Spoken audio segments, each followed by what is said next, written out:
Taiwan berbicara, dunia mendengar. 我们有3个目标，包括强化全社会治安环境。 Suara Taiwan, cerita dunia. Dengarkan hanya ada di Ruang Perspektif. Bergabung kembali dengan Radio Taiwan Internasional siaran bahasa Indonesia bersama saya Yunus Hendri dalam acara kita di hari ini, yaitu adalah Perspektif. Di hari ini saya akan mengangkat sebuah artikel yang saya beri judul adalah IPO SpaceX serap dana jumbo, saham Taiwan apakah masih kokoh? Rencana IPO dari perusahaan SpaceX milik Elon Musk di Bursa Nasdaq pada 12 Juni menjadi salah satu peristiwa besar yang paling dinantikan untuk tahun ini.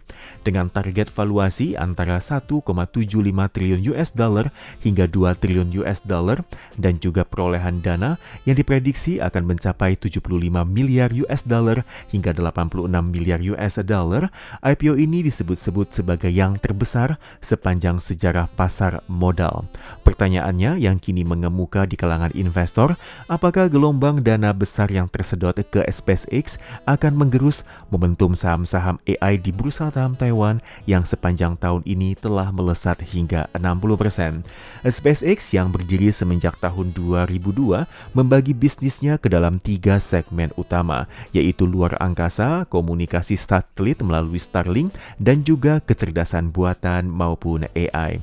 Namun berdasarkan data prospektus, hanya segmen komunikasi satelit yang berhasil mencatatkan laba, terutama dari laba pendapatan langganan yang berkala dari Starlink. Segmen luar angkasa dan AI dari SpaceX masih merugi.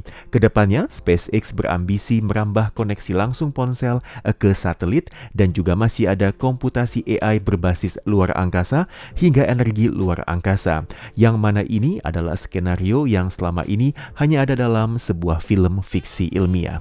Wakil Presiden dari Franklin Templeton Security Investment Consulting, yaitu Luo Yo-mei, mengingatkan bahwa berdasarkan pengalaman historis, perusahaan teknologi raksasa Amerika Serikat seperti Apple, Meta, Tesla, hingga Nvidia selalu berhasil menyedot perhatian besar saat IPO. Namun dalam beberapa hari atau sepekan setelah melantai, maka harga saham akan cenderung terkoreksi. Luo Yo-mei juga menyoroti bahwa SpaceX sebelumnya telah melakukan penempatan swasta sehingga investor institusional memiliki pemahaman valuasi yang jauh lebih matang dibandingkan investor retail. Jika setelah IPO terjadi aksi jual masif dari institusi, maka kepanikan di kalangan investor retail hampir pasti akan menyusul. Dan situasi akan semakin kompleks karena sepekan setelah IPO SpaceX, pasar juga menghadapi variabel besar berupa rapat FOMC yang untuk pertama kalinya akan dipimpin oleh ketua The Fed yang baru, yakni Kevin Warsh. Dua katalis besar ini hadir hampir bersamaan membuat pasar dunia berada dalam kondisi siaga penuh.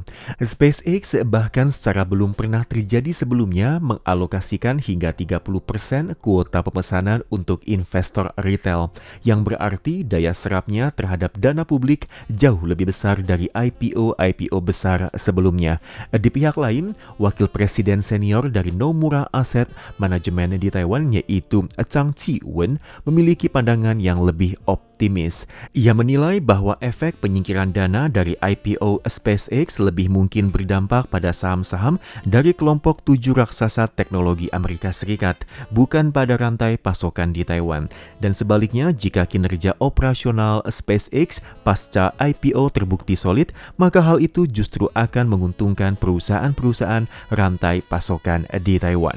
Dan pertanyaan sesungguhnya kini bukan sekedar apakah IPO SpaceX akan menyingkirkan dana dari saham AI Taiwan, melainkan apakah momentum ini justru akan menciptakan kemakmuran ganda di mana rantai pasokan AI dan rantai pasokan Starlink di bursa Taiwan tumbuh beriringan. Jawabannya tentu akan mulai terlihat segera setelah SpaceX resmi melantai dan pasar memberikan keputusannya.